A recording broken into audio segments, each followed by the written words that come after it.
Kaya sabi sa ating binasa, mga kapatid, tayo tinawag ng Diyos sa kalayaan.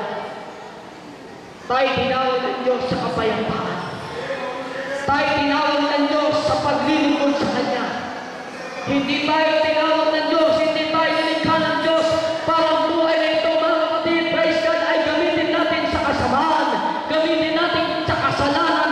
Sayang lang, kapatid, ang buhay na yan, kung hindi mo ipaglilingkod sa Panginoon, isang araw mamamatay ang tao na hindi man lang nagpalit loob sa harapan ng ating Panginoon Jesucristo. Ngunit ang salita ng Diyos ay malayang pinapangaral sa lugar na ito upang ikaw ay magkaroon ng kalayaan at pagbabago sa buhay na ito. Pumatay lahat ang gustong maglingkod sa Diyos at gusto ng kalayaan sa kanyang buhay. May problema, mga kapatid. Meron ka bang karamdaman? Punong-puno ka ba ng bisyo sa buhay mo? Na gusto mo nang magbago, ngunit hindi mo kayang baguhin. Ngunit ang Panginoon ay narito sa oras na ito. Kung ikaw ay lalapit sa Kanya, draw unto me, I will draw unto you. Kung kayo lalapit sa Diyos, ang Diyos ay lalapit sa atin. Mga bisita, mga kaibigan, mga kapatid, huwag natin sayangin ang pagkakataon ito. Ang salita ng Diyos ay napakahalaga sa ating mga buhay. Ang pinakamahalaga sa buhay ng tao ay hindi po ang pera. Hindi po ang kayamanan, hindi po ang kasikatan. But the very important thing in our life is only God. Siya ang ating dakilang pangangailan. Siya ang pinakamahalaga sa buhay natin. Hallelujah! Yes, Lord Jesus. Hallelujah! Sige, mga kapatid. Sa lahat ng mga pastors na nandito ngayon, sa lahat ng mga manggagawa, mga kapatiran natin, pwede natin silang lapitan, ipanalangin sa ating Panginoon na sinabi ng Bible na isang kaluluwa lang ang nagbalik loob sa Diyos at nagsisi ng kanyang kasalanan. Lasalas ng anghel sa langit ang nagagalak at nagpupuri sa Hallelujah!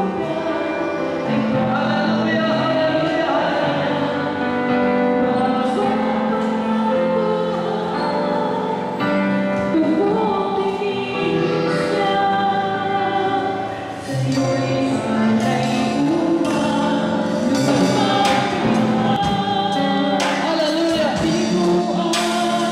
In the name of Jesus, by the power and authority of your word, hallelujah! Hallelujah! Yes, yes, yes! Sige! Narito ang Panginoon. Ang presensya ng Panginoon ay nasa ating kalagitnaan. Sige! Hindi pa kaya ng Diyos, kapatid, na walang mangyayari sa buhay mo, na walang magagawa sa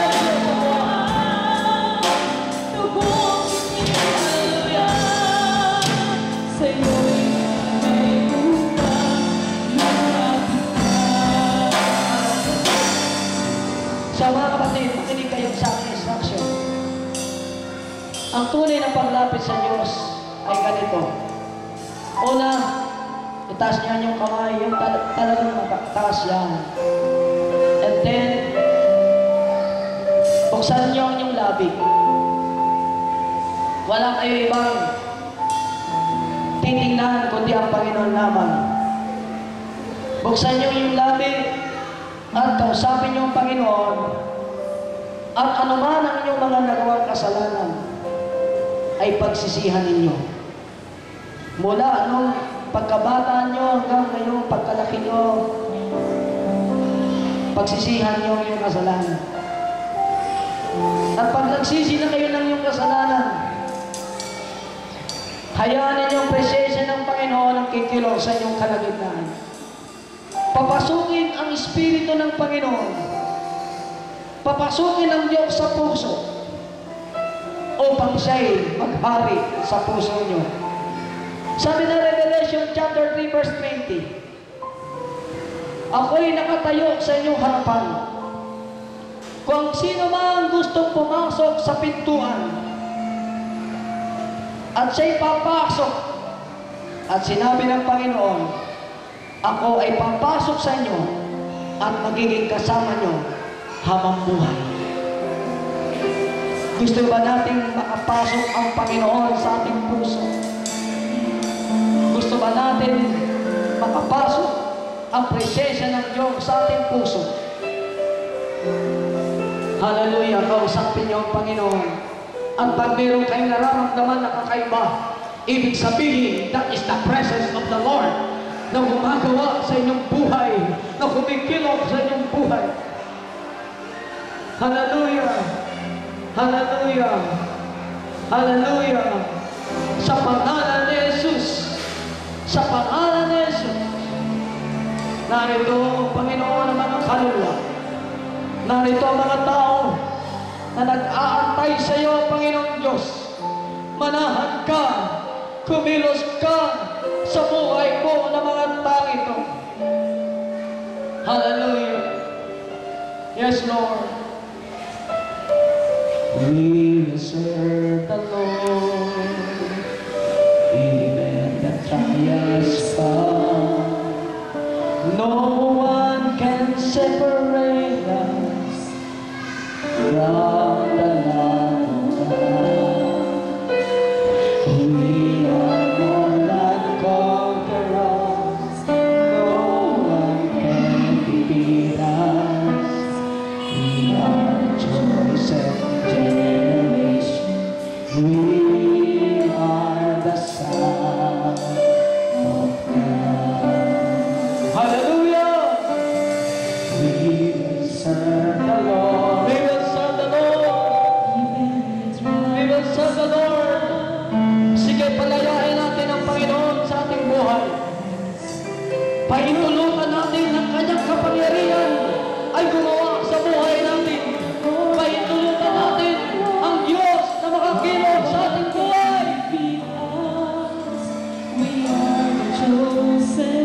Thank you, Jesus. Yes, hallelujah. Oh God, we will serve the Lord. We will serve the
ngayon, at magpakailanman.